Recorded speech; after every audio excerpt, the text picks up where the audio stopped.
Welcome to Magnify Your Message. Inspiration magnified.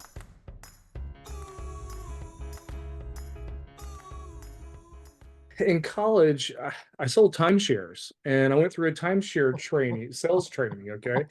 And so I made detective my first year. I was like 23 years old. I'm a baby. And so I blended my timeshare training from when I was like 18 years old with what's called the read technique for interview and interrogation. And I ended up with a 98% confession rate among people who would talk to me. And I thought, you know what, if I can sell timeshares, I can sell jail time.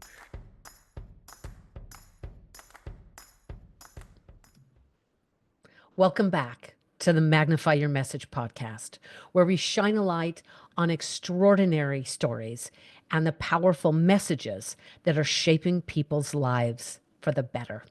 I'm your host, Cheryl Hunter, and today we have an incredibly moving, dynamic conversation lined up for you.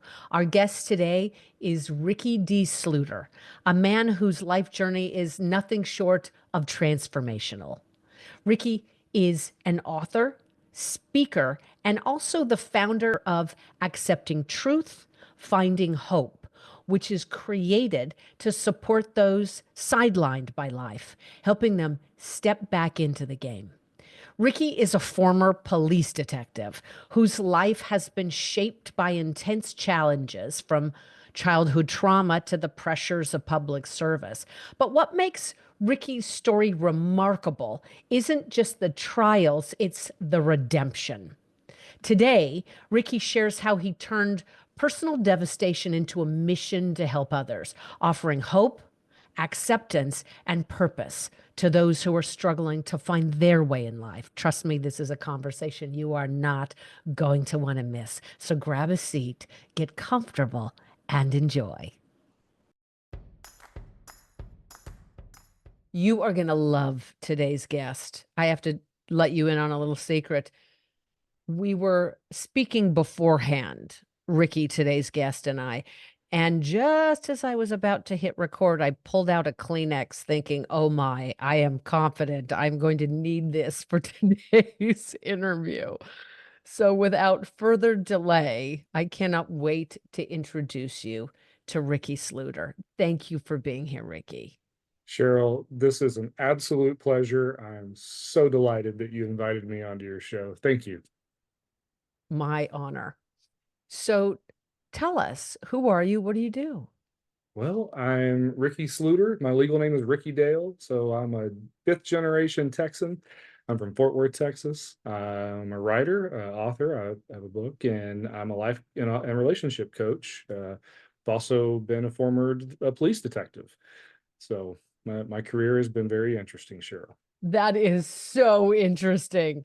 I can't even imagine the amount of investigators, police detectives, people in that former line of work who go into life coaching and become authors. I would imagine there's probably one of you. I've So, only met one. yeah, the story is so fascinating. Please walk us through, how did this all come to be? Well, I think the short answer is God, but I'll give you the long answer. And that starts with, a really traumatic childhood. Um, like probably many of your guests, the idyllic outward appearance of my childhood had nothing at all to do with what was actually going on behind closed doors. Just a lot. I refer to it as domestic terrorism. My father Mm. had kind of lost his way. He'd been ripped off by a guy. He became very murderous. He wanted to kill the man. And, as I learned as a detective later on, you end up hurting the people you love the most, when you end up in those situations. And he just became very violent. There were times that 7, 8 years old, and I'd come home and hallways would be missing.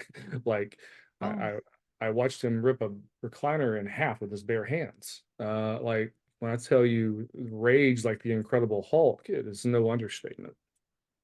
And so that was happening at the same time. A family relative made a really poor choice and decided to molest me at 8 years old. And then I woke up one morning and had 103, 104 temperature, and I ran that for the next 8 years straight.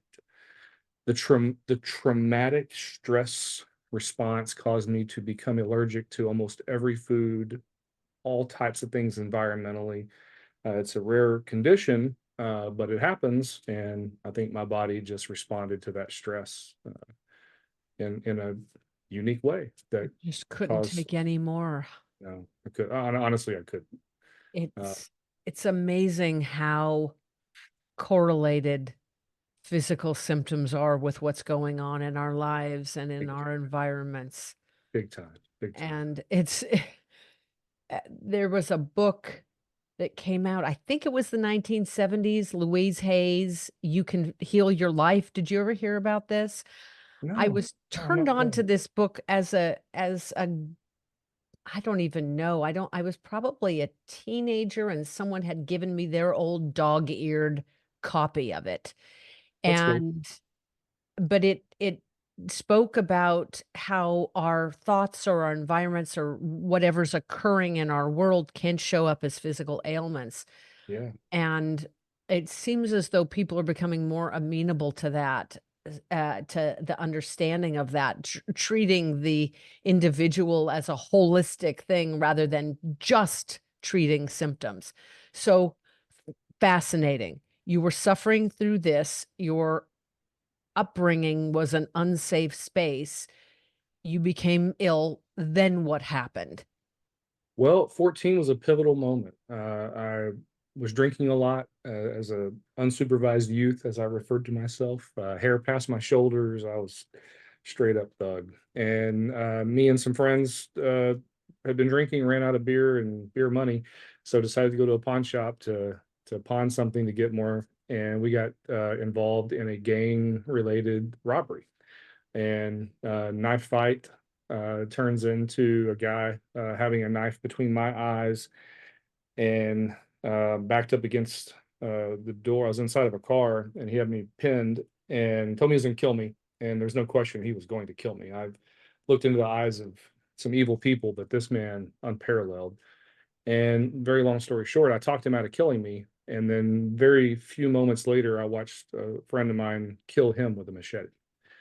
And it was one of those situations, Cheryl, after the fact where I thought, okay, this little gangster lifestyle that I'm living in the early 1990s, it's all fun and games until it's not fun and games anymore, right?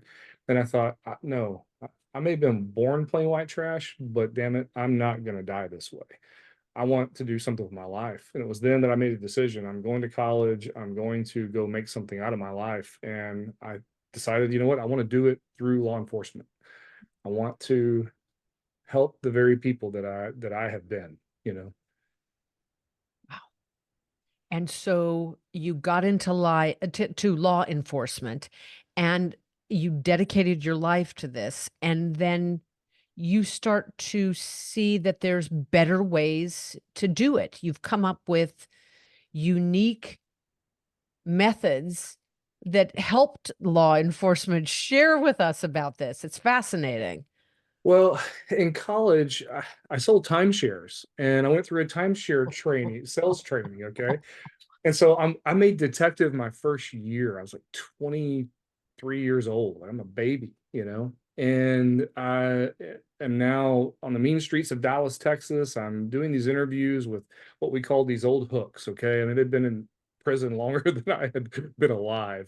And they were chewing me up and spitting me out of these interview rooms. And I was getting so irritated because I was certified, you know, as an interrogator and you know that training only takes you so far. Well, I took a step back and I thought, how in the hell did I sell timeshares, you know?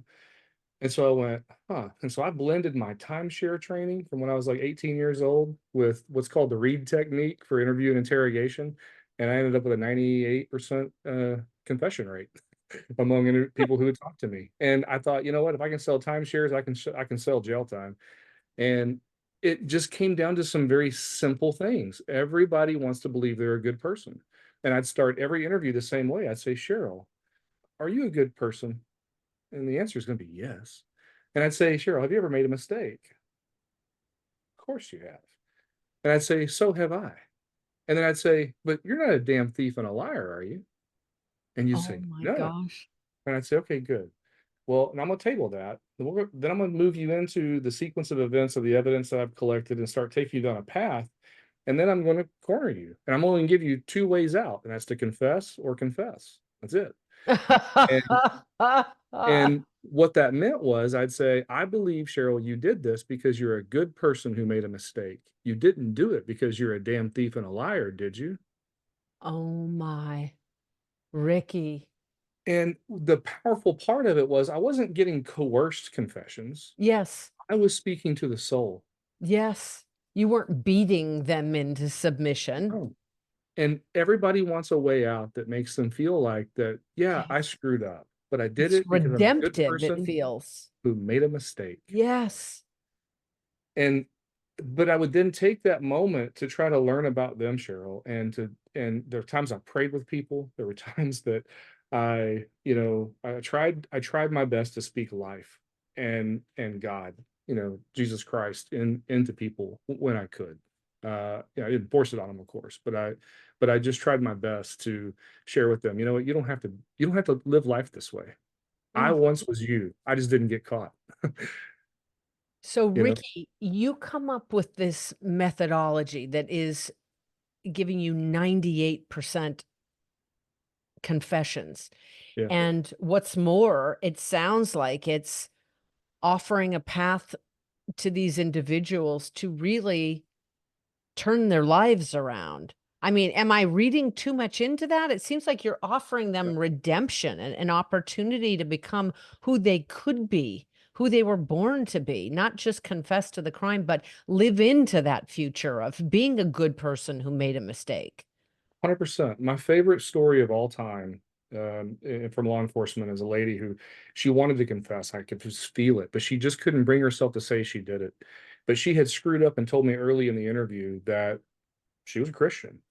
And so I stopped the interview after 3 hours because at a certain point, you just have to call it for legal reasons. And I said, look, we're done. You're free to go. I said, but I need you to understand something. Look me dead in the eyes. I said, you will not sleep. Every time you close your eyes, you will see my face. And when you get tired of staying up at night because you're being convicted by the Holy Spirit, which you say lives inside of you, then you give me a call and we'll sort this out. 3 days later, dispatcher calls me and he says, Ricky, you got this hysterical woman up here. And I was like, great, what now? So I go up there and it's her. And she just starts confessing. And I was like, time out, time out, time out. Mirandized her, brought her to an interview room. And I said, all right, now go. And she's like, every time I close my eyes, I see you. You were right. I have Mhm. not been able to sleep. And I just got to own up to this. And I said, okay, do you sell the property? She said, yes. And I said, tell you what, I'll be right back. So I left the interview room and I went to my office. I called the victim and I said, hey, I really think this person is legitimately sorry and repentant. And I have your property and I can give you your property back and you can still press charges or you can decide not to. It's up to you. What would you like to do?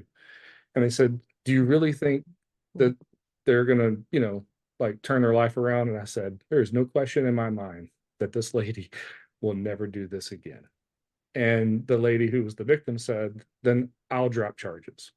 And so I went back to the interview room and I said, I got good news and I got bad news. She was like, give me the bad news first. And I said, well, it's going to be cold this weekend. But the good news is the victim doesn't want to press charges because you confess. And I believe with all my heart that you really did feel the conviction and you want to make things right.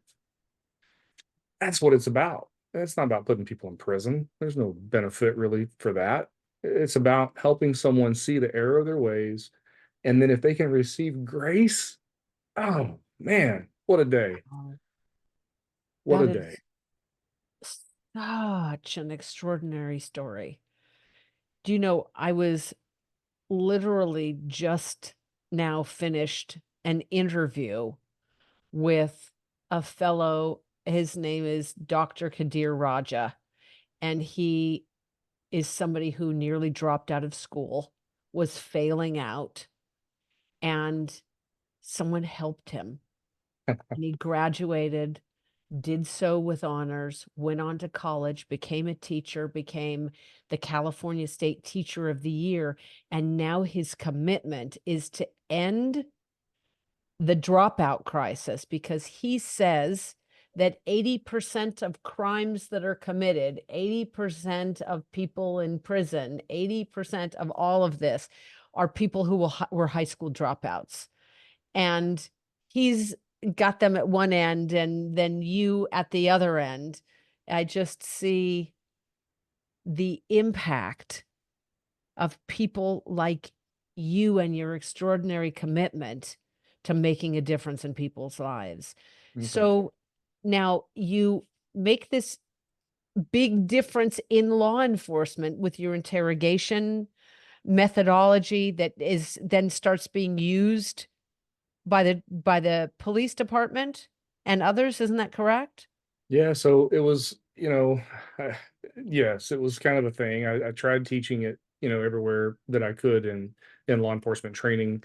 Whether or not, everybody replicated it the way I did is I guess neither here nor there, as they say. But I was definitely trying to make that impression, not only on my immediate colleagues, but on other law enforcement officers as I interacted with them through, again, different training exercises. I was a trainer as well, so I Yes. would I would try to teach this every chance that I got. And you know, uh, I hope that it still lives on after my not being there, but it But was fun you while I didn't got to just do it. right, you created it and it made an impact. Yeah. And then you decide that there's an even bigger calling on your heart, a bigger difference that you were born to make. Lead us to that next part of your journey. Wolf. I had no idea. I just wanted to kick doors down and chase bad guys. I had no idea what God was going to ask of me, quite honestly. But my best friend was killed in line of duty, May 8th, 2004. Kurt David Knapp, state trooper in Texas.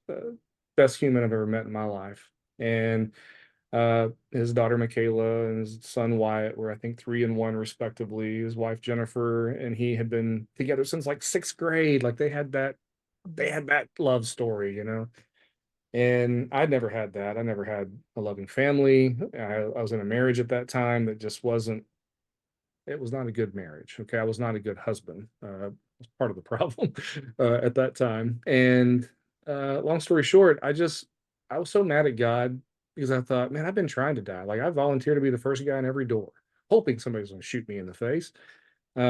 Subconsciously, that wasn't conscious. But I wanted to die a hero so I could prove everybody wrong who had said that I wasn't worth anything, growing up. And that was subconscious too. But once Kurt died, I just finally got honest with God, Cheryl. I just was like so mad at him, and I just told him what I really meant, as opposed to these pious prayers that we sometimes pray.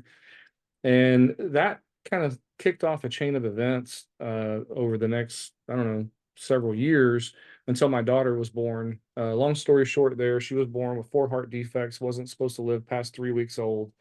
And the third day of her life, a heart wall grew where there was not one, a septum between her ventricles, a membrane blocking her pulmonary vein disappeared. I've never seen a neonatal cardiologist like losing his mind because he can't explain something physiologically, but he couldn't. And then I took her home on Good Friday. Oh. All right. 4 years later, she has Oh, open heart yes, you surgery. did. A result of the open heart surgery, she had 5 strokes, total brain damage, can't talk, can't walk, never will again. Third day again, she gets all her fine and gross motor skills back. Mm. 3 months later, she has the expressive language ability of a 7-year-old at 4. What? And then 3 years later, the damage to her eyes, all of a sudden one day she had 20/20 vision. Oh, Now, wow. I've written that as a movie. There's a long story that goes into that. But it's just such a powerful story. And that's how God began to get a hold of my heart and then started revealing to me that I was going to write books, I was going to write movies, I was going to teach, and I was going to preach. And I thought, oh, you got the wrong guy. I, I am not a preacher, brother. I mean, thank you, Oh. but no. And I finally surrendered it. I finally surrendered everything to him. And then I finally finally realized that what he was asking me to do was less about a pulpit and more about talking one on one with individuals who are broken, who are hurting, who are struggling. They have strongholds in their life the same way I did. And he showed me how to break them. And now Mm. I'm on a mission to help people find freedom. Yes. Boy, I'll tell you, it sounds as though I'm not being facetious or joking here, that selling those timeshares was one of the best things that you ever did. It taught you how to interact with people one to one. But again, that's that beautiful journey that God led you on. That's right. You know what it taught And me? It taught me how to lie. Okay. It taught me how to be a brilliant liar. But I took that. You know, what man will do for evil, oh, amen. God will use for good. Right. And what I intended for evil, honestly, when I first learned that stuff, and that's what it was taught to me to be used for, was to scam people. I ended up figuring out through God's intervention in my life how to use it for good. Yes. Boy, you speak about when your best friend was killed in the line of duty and that moment, that crisis of faith. Was it a crisis of faith when you argued with God, or that you, well, you didn't question? How would you characterize that moment when you argued with him and started talking straight and rather than the pious prayers? See, Cheryl, I had this idea about God. I think most of us put God in a box, you know. I had God in a box for sure. But my box looked like this. My dad was really angry when I was a little boy. I thought God is really angry and Oh, he's just ready to just whoop my butt, you know. And no wonder all these bad things are happening to me. I can't do enough to please him. You see, I thought God worked on performance and he doesn't, right? huh. And so I was constantly going to him, the wreck and mess of a man that I was, and I was pleading for his acceptance. I wasn't pleading for his salvation. I wasn't pleading for his grace. I was pleading for his acceptance. And I was trying to figure out how can I just make you not hate me? But Mm. when Kurt got killed, I went, I don't give a damn if you hate me or not. Because right now, I hate you, right? And I can't believe you did this. And that's the level of honesty where I just put all the placating down, all the BS praying, all the churchy stuff. And I just went, I don't care. Like, you took my best friend, damn it. And I'm mad at you. And I have a lot of other stuff I want to talk to you about. But right now, it's about Kurt. And I'm so mad at you. And I think that was just a moment where I like to think God just kind of sat back in his throne and he smiled and he thought, that I can work with because it was honest and from the heart. And when we come honest and from the heart before the living God, he honors that. Whatever that is, he honors that because it's honest.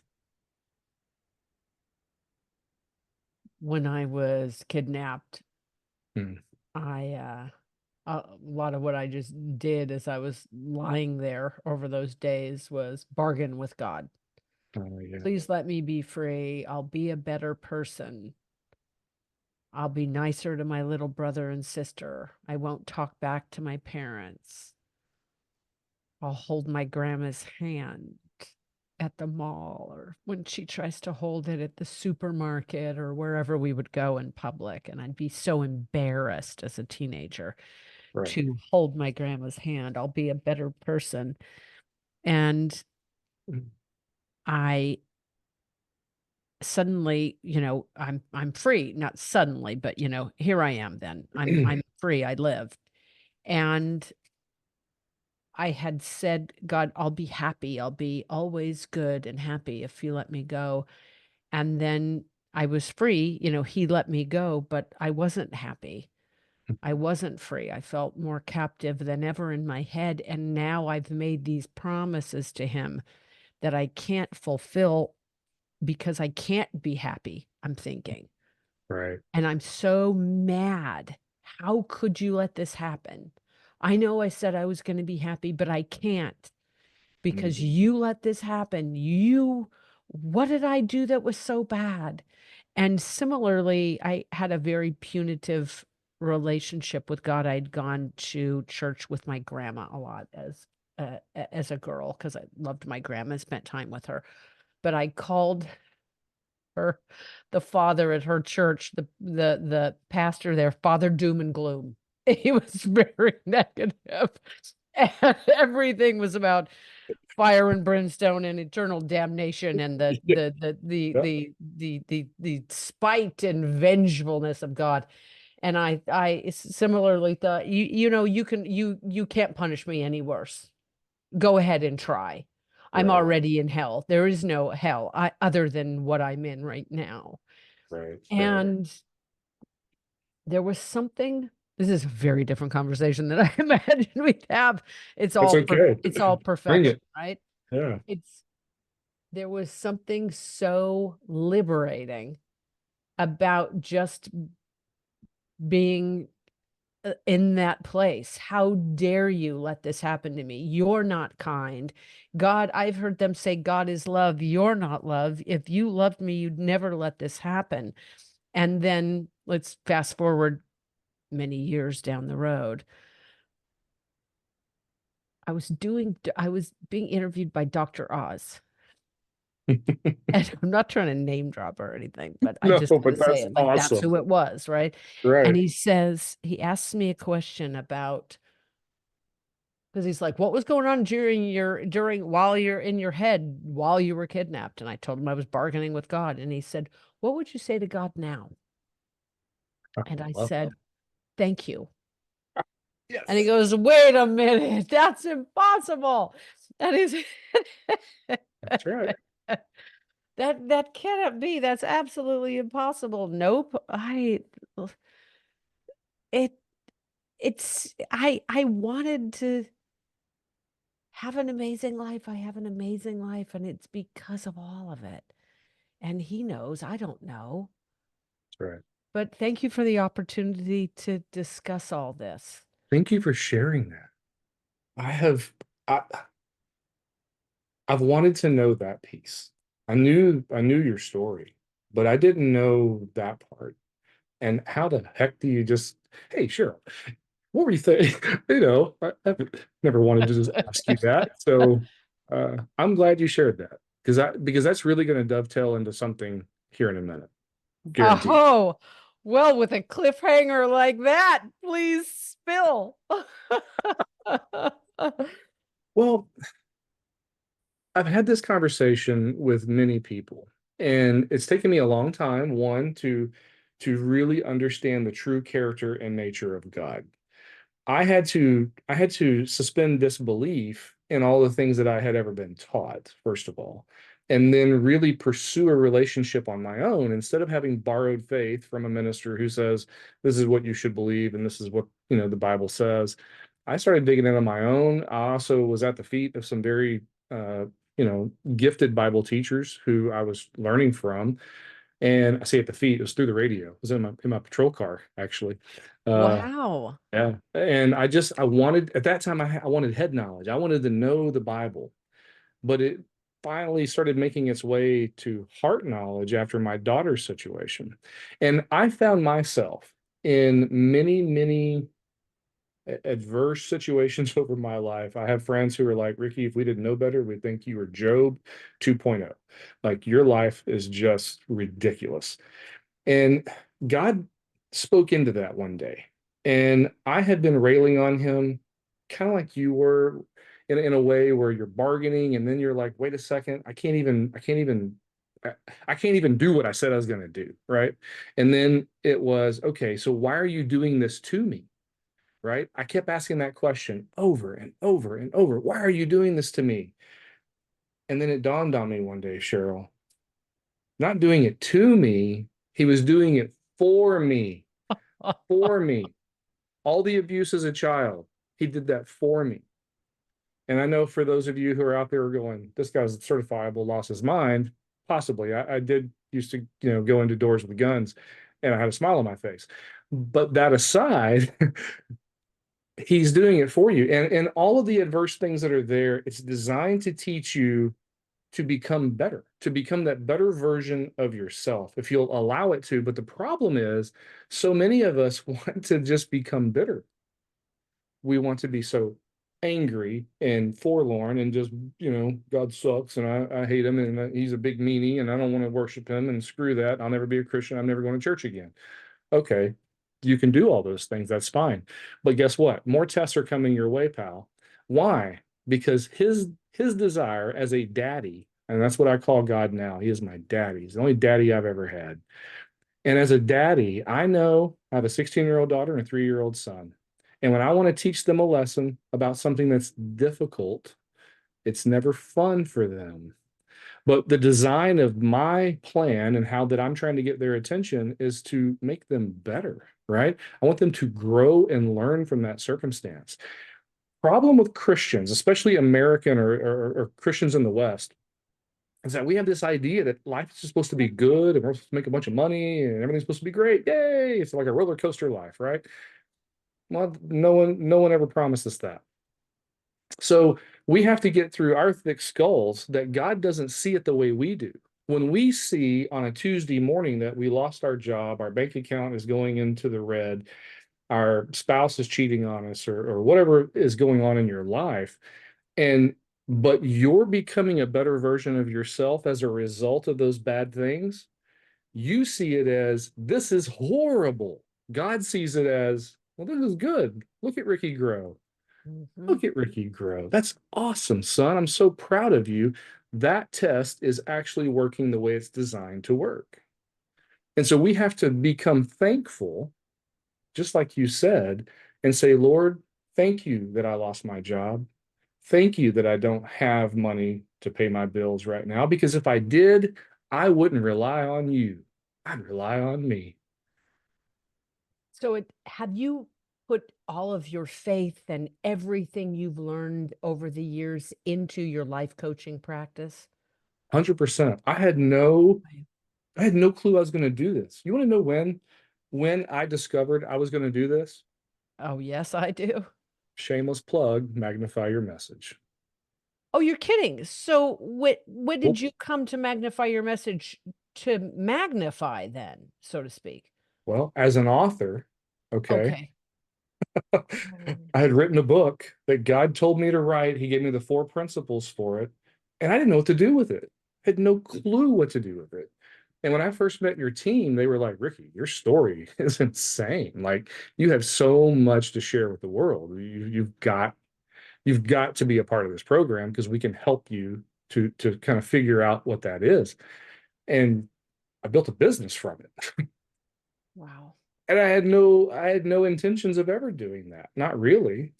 But what I figured out was, one, what I was learning from your team, which is awesome, by the way, what they were teaching me through that program, and then the principles that I had already learned from God that I put in the book. And then I had friends who were going, hey, Ricky, can you help me with this relationship situation? Hey, Ricky, can you help me understand what the Bible says about this? And I'm doing this stuff all the time, just in my daily life. And one of my best friends said, have you ever thought about being a therapist? And I went, yeah, but I'm too old. I don't want to go back to school. And she's like, yeah, but you could be a coach. Like, you don't have to, like, like, in today's world, be a coach and take everything you're learning and, like, everything you've taught me in the last 10 years, like, go offer that to the world. Like, people need this, Ricky. And all of that was happening at the same time I was in Magnify Your Message. And I went, huh. And so I took a step back. I rewrote my core message and submitted it. And they were like, bingo, now you're onto Yes. something. And I went, all right, all right. So here I am. I mean, you've been mentoring people Yeah, since you had that knife between your eyes at 14 and said, yes, there's got to be a better way for me to 100%. live and then to provide that for others. Wow. What an 100%. extraordinary life. Ricky, how can people learn more about you? Well, I have a website, acceptingtruth.findinghope.com. I also have a book, Accepting Truth, Finding Hope. Everything that I do is based on accepting truth and finding hope. And the reason for that, Cheryl, is because I want people to find hope. We all think we want happiness. It's not happiness that we want. That's an emotion. We want hope. And hope is available. You just have to be willing to accept truth first before you can get there. Find me at acceptingtruthfindinghope.com. Reach out to me. I'm on Facebook, I'm on Instagram, and I'd be more than happy to help you with those strongholds or to help you answer those questions. We'll put the links to everything in the liner notes of the episode. Awesome. Ricky, thank you for sharing your heart and your commitment and your mission with us today. It's been my pleasure, Cheryl. This has been a long time coming, and I am just so darn excited to be doing this with you. Likewise, thank you.